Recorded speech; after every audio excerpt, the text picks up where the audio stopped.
দাউ দাউ করে জ্বলন্ত এই আগুন ফিলিস্তিনি সাংবাদিকের তাঁবুতে।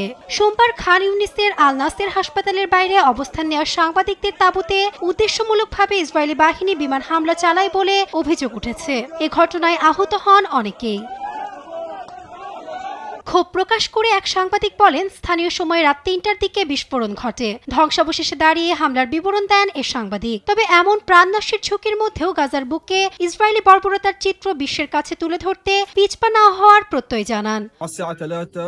আমরা বিশ্বের কাছে সত্য প্রকাশ করে যাব, এটি আমাদের মানবিক কর্তব্য। সাংবাদিক ও কবি অ্যান্টনি লোয়েস্টাইন আল জাজিরাকে বলেন, অন্যান্য দেশের সাংবাদিকদের উপর আক্রমণ বেশ গুরুত্ব পেলেও ফিলিস্তিনে সাংবাদিকদের মৃত্যুতেও গুরুত্ব পায় না বিশ্বে। সেই সঙ্গে এ নিয়ে আন্তর্জাতিক নিন্দা কিংবা চোখে পড়ে না উদ্বেগ প্রকাশ। বিগত ১০০ বছরে বিশ্বে যত সাংবাদিক নিহত হয়েছে তার থেকে বেশি নিহত হয়েছে গাজায় সহিংসতায়।